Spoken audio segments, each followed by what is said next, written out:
Hello friends, विद्या creators में आपका welcome है।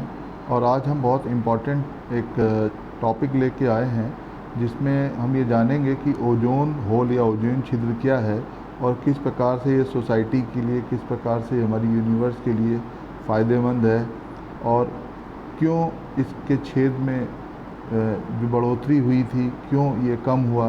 ये सारी की सारी चीज़ों को हम जानने की कोशिश करेंगे। तो सबसे पहले जानते हैं कि ओजोन छिद्र क्या होता है। तो ओजोन बेसिकली ऑक्सीजन के 3 परमाणुओं से मिलकर के बना है और यह बहुत कम मात्रा में पाई जाने वाली चीज़ है। दूसरा है कि वायुमंडल में पृथ्वी की लगभग 10 किलोमीटर से 40 किलोमीटर तक की ऊंचाई पे परत को समताप मंडल कहा जाता है और ओजोन की पतली परत समताप मंडल में ही पाई जाती है। ये एक क्वेश्चन है जो आपको याद भी कर लेना है। और दूसरा सबसे इम्पॉर्टेंट पॉइंट है कि ये करता क्या है। तो जो ओजोन की परत होती है वो पृथ्वी पे आने वाली पराबैंगनी किरणों को रोकती है। अब बनती कैसे है? तो बनने के लिए हम देखते हैं कि प्रदूषण के कारण पृथ्वी की सतह के नज़दीक ओजोन परत बनना चालू हो जाती है और अस्थमा और ब्रोंकाइटिस जैसी स्वास्थ्य समस्याएं खड़ी कर सकती है। कई प्रकार के रसायनों के निर्माण से ओजोन परत का क्षरण होता है और अंटार्कटिका पर बसंत के मौसम में रासायनिक प्रक्रियाओं से वायुमंडलीय ओजोन को सबसे अधिक नुकसान पहुंचता है। और ये ओजोन की परत आपको बार बार ध्यान में रखनी है कि ओजोन पृथ्वी के लिए बहुत एक इम्पॉर्टेंट चीज़ है। अगर हम सब जिंदा हैं तो हम पृथ्वी पर ओजोन परत के कारण जिंदा है, ये बहुत बड़ा कारण है। अब हम दूसरे पॉइंट्स को अगर देखते हैं कि आखिर ओजोन छेद में कमी क्यों हुई, तो 21 अक्टूबर 2019 को नासा ने दर्शाया कि अंटार्कटिका के ऊपर ओजोन परत में पाया गया छेद जो है पिछले कई दशकों में सबसे छोटा है। अब छोटा होने से आपको मैं बता देता हूँ कि अगर ओजोन परत छोटी होती जा रही है, मतलब ओजोन परत में अगर छेद छोटा हो रहा है तो ये बहुत अच्छी चीज़ है। यानी कि अगर ये छेद बड़ा होगा तो बाहर से आने वाली पराबैंगनी किरणें हमको ज़्यादा नुकसान पहुंचा सकती हैं। तो नासा ने बताया कि ये छेद छोटा हुआ है, लेकिन मानव प्रयासों से इसका कोई लेना देना नहीं है। यानी कि ऐसा नहीं है कि मानव प्रयासों के कारण ये छेद छोटा हुआ है।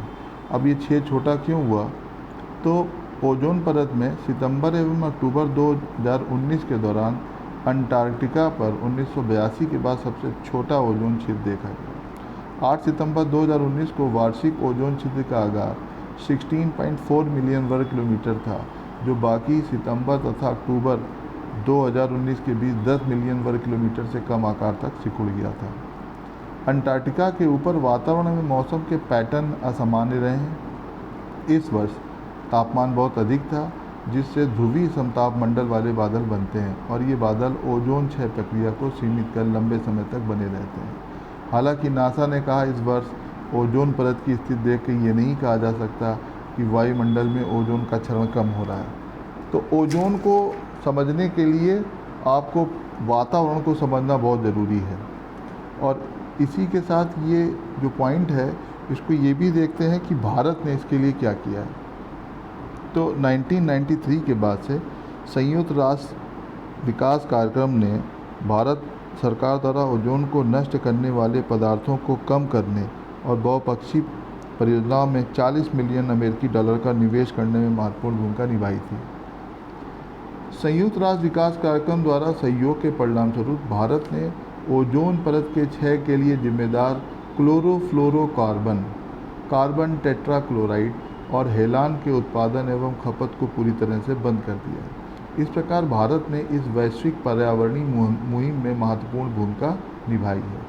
इसने ओजोन के क्षरण के लिए जिम्मेदार 25,000 पार्टिकल्स को समाप्त करने में मदद दी और ओजोन क्षय करने वाले यानी नष्ट करने वाले 23,000 संभावित कणों को भी समाप्त कर दिया। भारत ने मॉन्ट्रियल प्रोटोकॉल के लिए किगाली संशोधन को अपनाया था, जिसका उद्देश्य चरणबद्ध हाइड्रोफ्लोरोकार्बन के उत्सर्जन को कम करना था। देश की कुछ बड़ी इस्पात निर्माण इकाइयों द्वारा स्टील को साफ करने के लिए हानिकारक केमिकल कार्बन टेट्राक्लोराइड का उपयोग किया जाता है।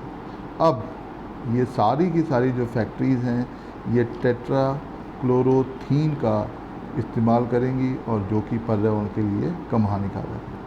भारत ने 2030 तक देश में हाइड्रोक्लोरोफ्लोरोकार्बन को उपयोग तो करने का लक्ष्य रखा है।